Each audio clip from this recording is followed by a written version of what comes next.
Hello everyone. So today I'm going to cover the other two type of entry processor, offloadable and read-only. So what are the advantages and what are the basic usages of these two entry processor are in case if you implement offloadable interface while creating your entry processor in that case, then as I told you earlier, whenever you create an entry processor and execute any of the operation on entry processor, so entry processor basically runs on partition thread.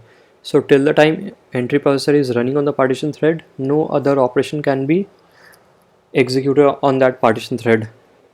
So if your task is huge, if there are a lot of computation in your task, and then the entry processor is going to take a lot of time, and your partition thread would be blocked till then, and all other jobs which has to be executed on that partition will be blocked also. So that is one of the disadvantages, because that will slow down the performance of your application, and because at the back end some of the services would not get executed. So to resolve this issue, there is a concept of offloadable entry processor. So what this offloadable entry processor does, whenever you submit a task to an entry processor, so that task would actually be transferred to the would transfer to an executor service, and the partition thread would get unblocked, so other operations or other tasks can use that partition thread and can get executed on that partition thread. So that is the advantage of using offloadable entry processor. And the advantage of using implementing read-only entry processor is that if you implement read-only entry processor, then your entry processor will only be able to read the map entries. It will not be able to make any updations. If you try to make any updation, you will get an exception that updation is not allowed. So let me just create an example, and then I'll show you, so it will be clear. It will be more clear. So let's start. First of all, I'll create a class. So the actual processing can only happen if you either implement the entry processor interface or extend the abstract entry processor class. So that you will have to do. Along with that abstract entry processor, I'll also implement offloadable interface and read-only interface. So along with this abstract entry processor class, I'll also implement this offloadable and read-only. So my entry processor would have the properties of all these three. Now I'll just add the unimplemented methods. For abstract entry processor, there is a process method that we have to override, and for offloadable there is one method, that is get executor name, which we'll have to override. So these are the only two methods that we have to override. First I'll just override the process method, and since we have implemented read only, so in my process method I can only get the map entry and I can read the map entry only. If I want to make any updation, then I'll get an exception. I'll show you that. Let's say I'll get the value, I'll try to update the value and let me just print the value first, and then I'll try to update the value and set it back to the entry. So this is where I'm updating the value and setting it back to the entry. Let me just comment this. First we'll just print the value, and then this is the only thing that we are doing right now. In case of process, we are just reading the value and printing it. I'm not making any updations. First we will run this program in this way, and then again I'll just uncomment this statement, and I'll then show you how and what exception do we get. And I'm also not returning any value. Get executor name method, we will have to return the name of the executor service on which our process method will be executed, will be offloaded. So in offloadable interface there are two strings, constant strings, which are present. Two constant entry processor strings name are there, so you can use that also. There are two constants. First one is no offloading and the second one is offloadable executor. If you use this offloadable executor, then this process method would be executed on on a predefined executor whose name is offloadable executor. But if you are using no offloading string, then even if you have implemented offloadable, the program will run as if you have not implemented the offloadable interface, and the entry processor would get executed on the partition thread itself. So if you are using this no offloading string, then the entry processor will get executed on partition thread itself, and there would not be any offloading. So the name, it's clear from the name itself, no offloading means there would not be any offloading. An offloadable executor means that is the name of the executor on which our process method is going to be executed or offloaded. So let me just use offloadable executor. So I'll be passing this executor's name on which our process method has to be executed. So that's all. Now I'll just create a main method, and I'll create a map, and then I'll try to make some updation using the entry processor. So I'll just put two values in the map, and then I will use my entry processor to execute something on my map objects, on my map entries. So I will just use execute on entries, and I'll pass the object of my entry processor. I'm not writing any print statement because in our entry processor we are already printing the values.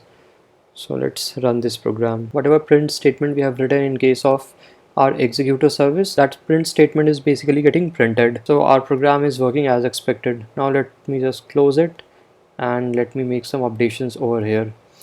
Initially what I was doing, I was just reading the value and I was printing the value, because we have implemented read-only interface. So in our entry processor we can only read the values. If we want to update the values, then we will get an exception. So let me just uncomment this. Now we are updating the value to by 10 and setting it back to the entry.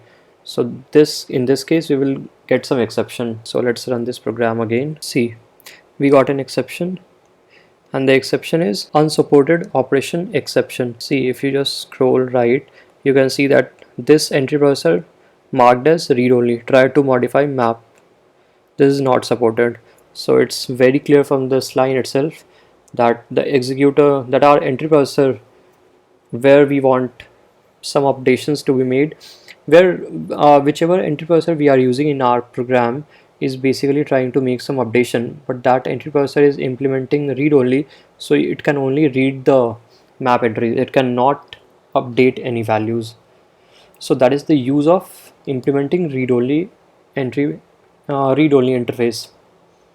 If I remove this, then I can be able to make updations. And what is the use of offloadable? When you implement offloadable interface, then whatever operation, whatever processing you are going to do on your map entries, that processing would be done on executor service. It will not be executed on partition thread. So the partition thread gets unlocked and other operations can be executed on that partition thread. That would actually optimize the performance of your application if you use offloadable, and if you just execute your operation on your executor service. Now in this method get executor name, if you are returning an executor name which doesn't exist, in that case Hazelcast will use the default executor with the default configuration.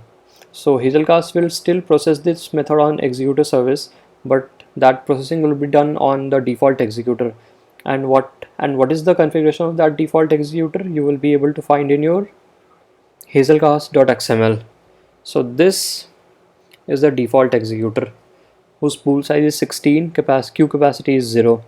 So if this get executor name method return an executor's name which doesn't exist, then Hazelcast is going to offload this process method on the default executor service. So that is something which we have to know.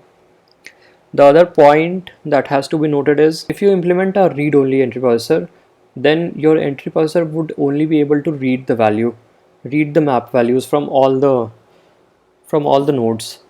So that read operation would not be blocked by the lock.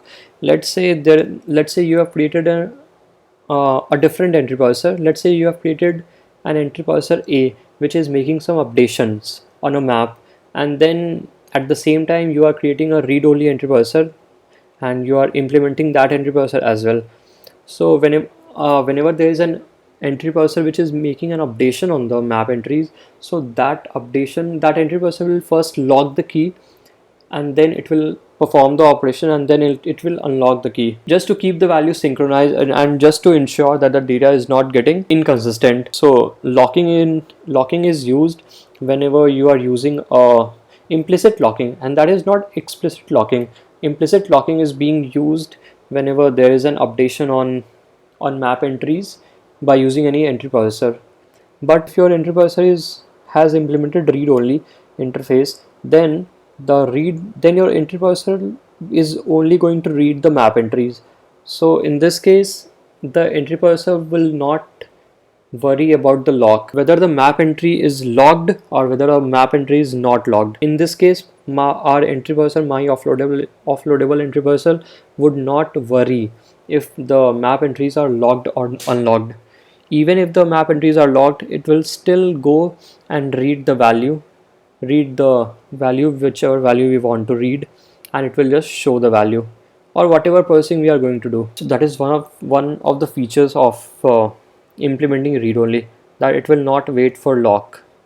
It will not wait for entries to get unlocked, then only it can move with the processing. I hope you are clear with what I'm trying to explain. With this example, we are done with our types of entry parser. I had explained the use of implementing entry parser interface, then I explained how to use abstract entry parser class, and now in today's video I have explained offloadable and read only. So with this, we are done with our entry parser examples. I hope you are clear with the concept that I have explained today. If you have any doubt, just let me know in the comments. I will try to explain that as well. That's all today. Thank you for watching. Bye bye.